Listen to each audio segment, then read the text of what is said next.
What's up YouTube? Cryptomite Miner here, and thanks again for tuning into the Cryptomite Mining channel. Please make sure you give me a like and subscribe to the channel. First thing I want to do is I want to thank you most recent subscribers who just subscribed to the channel. Thank you so much. Welcome to the channel. Thanks for helping me get the channel on its feet. Please share with all your friends and anywhere else you'd like to share it. Try to help me boost my channel up to 1,000 subscribes. So in today's video, I'm going to take you on the tour of my home farm here at my house, as well as go through in detail of everything on each rig, as well as post links to all those items in the description below.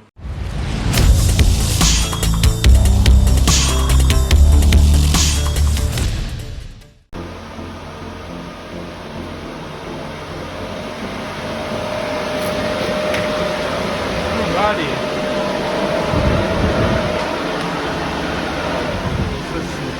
Shut the exhaust and intake down here. That way we can hear what I'm talking about. Let's go ahead and turn the fans off too. Alright. So here we go. Let's start with the first rack here. The biggest rack, we got 4 of the 3080 Founders Edition cards, as well as 4 of the LHR MSI 3080 cards here. As far as the power supplies, we're really not going to go over brands or anything like that. I got a 2,000 watt power supply on each side. Just when you go to buy a power supply, just make sure you get a mining power supply. That way it'll have a lot of 8-pin right here for GPUs, and it'll have a lot of them enough to suffice for what you're trying to do. The motherboard is the ASRock H110 Pro. So the RAM sticks are 2 4GB T4 Vulcan DDR4 RAM sticks. I know that on Windows, your memory has a big deal to do when you're mining, and you could run into some code 43 issues if you don't have enough memory. That's another big reason why I don't mine with Windows anymore. But there are ways, which I'm going to make a how-to video on that as well, on how to allocate some of your hard drive space as RAM for Windows if you do run into that issue. Now, on the top here, I have a Samsung hard drive. On the bottom, on the second rack, I have another Samsung solid-state hard drive. One of them is 1 terabyte, and the other is a 500 gig, I believe. 1 terabyte is probably a little overkill. And once again, if you're mining with Windows, you may want that extra hard drive space to allocate for your RAM. Now, as far as GPU risers, we're not really going to go over those really much. Any brand's going to work. I just recommend using the 6-pin plugins on them. Do not use any of the other plugins, just the 6-pin ones. And never use one of the connectors that changes it from like a SATA to a 6-pin. That's a huge fire hazard. I would just stick with, you know, the 6-pin plug-in. Let's see if we get up in there. Right there, the 6-pin there on the right. That's definitely the kind of GPU risers I would use. Doesn't really matter the brand as long as it's got some 6 pins. I like some that has more than one 6-pin plug-in, like in the front and on the side sometimes. That way it gives you different options of how you want to run your cords. Now down here on rack number 2, we have 4 3080 Founders Editions. Like on the top, we've got the same type of RAM as on the top as well, nothing too fancy. Now this is the Biostar Motherboard, and I really like this one. You know, the one on top, ASRock's, it's really good too.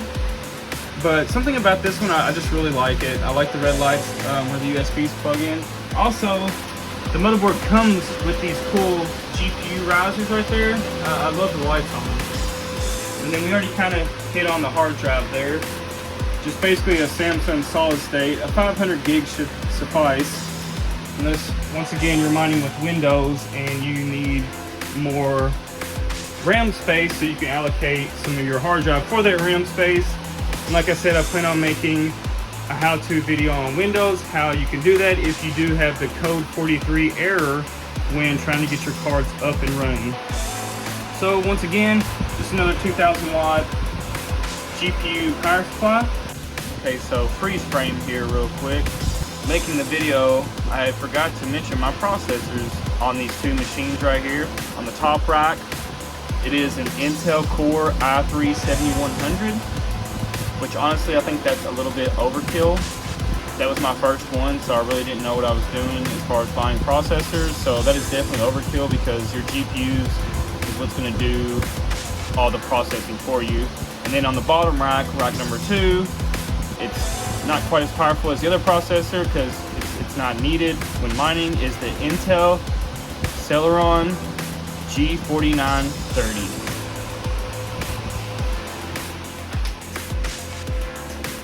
We got the AC Infinity intake, as well as the AC Infinity exhaust. They are the 8-inchers. They do make a 6-inch one. Now, you wouldn't think that 2 inches would make a difference, but apparently it makes a huge difference because actually the 8-inch versus the 6-inch are different ohms, I believe. So completely different motor or whatever. So it definitely makes a big difference. Right here, we have bars over the window so nobody can break in or anything through the window. I have this filter right here. That way everything can be filtered through this intake.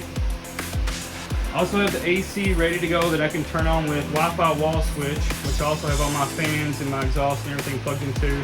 I've yet to have used the AC unit this summer, so we're good. Just while I go to work, I leave this door open with the fan on. My wife stays at home while I'm at work, so I'm able to keep that door open with the fan going, and then of course I close it at night. Last but not least, I have these Yolink sensors right there, and they will set off an alarm.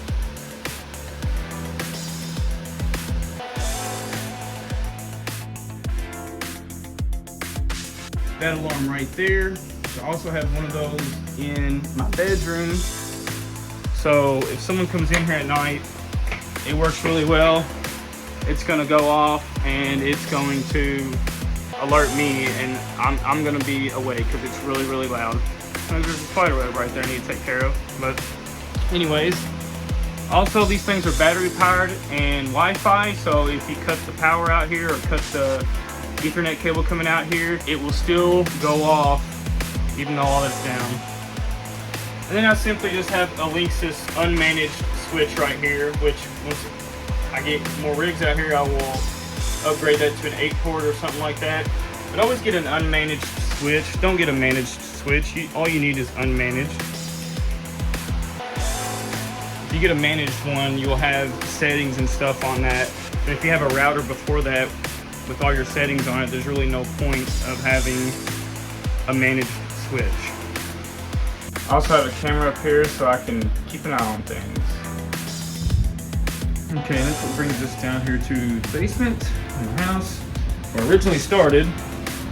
And down here I have the two 1060s and the one 1070 there. I have this on just a 1,000 watt power supply that I just had.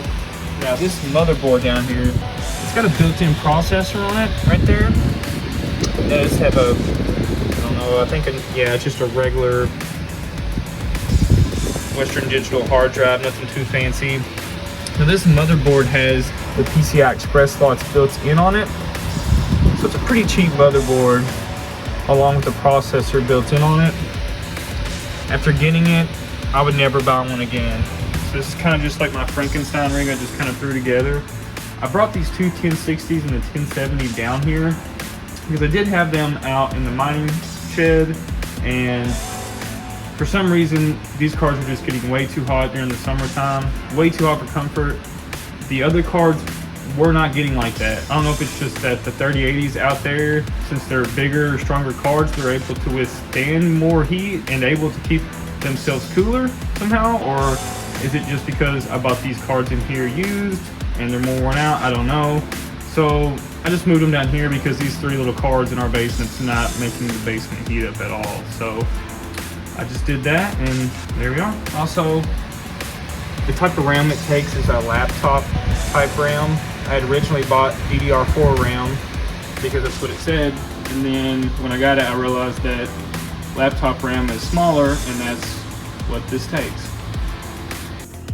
Okay, last but not least, I have my, actually this is just my gaming PC, but back here, I have over here, this is a Raspberry Pi 4. And then over here, if you can see right there, is the GekkoScience Bitcoin USB stick miner, okay? And then right there is a USB hub. You gotta have a hub to be able to power the USB stick because it won't give it the full power that it requires to get the proper mega hash it can do if you just plug it directly into the Raspberry Pi. When you get a USB hub, make sure that it is a 3 amp one, so it should have USB 3.0 on it. What this is doing here, it is solo mining for Bitcoin. Now I plan on making a video here very soon on the differences between solo mining and pool mining. Traditionally, most people pool mine, especially mining on a small scale at home. Now right here, I am solo mining for Bitcoin. Now, I have absolutely the smallest fraction of computing power on the network versus every single person mining Bitcoin around the world. So my chances are very slim that I will add a block to the blockchain and solve that and get the entire block reward of 6.25 Bitcoin. So yes, basically I'm playing a crypto lottery here with this machine, but for what little it costs and for the power that the Raspberry Pi and that USB stick miner is using, it is definitely enough for me to sacrifice a little bit of power to possibly add one of those blocks to the blockchain and get that entire block reward of 6.25 Bitcoin. Also, I'm going to add that when you get this USB stick miner, you have to get a cooling fan on it because it will heat up, overheat, and shut the Raspberry Pi down unless you have some type of fan cooling on the USB stick miner. That's going to wrap it up for my home tour. Thanks for watching this video, and we'll see you guys next time. Kryptonite Miner out.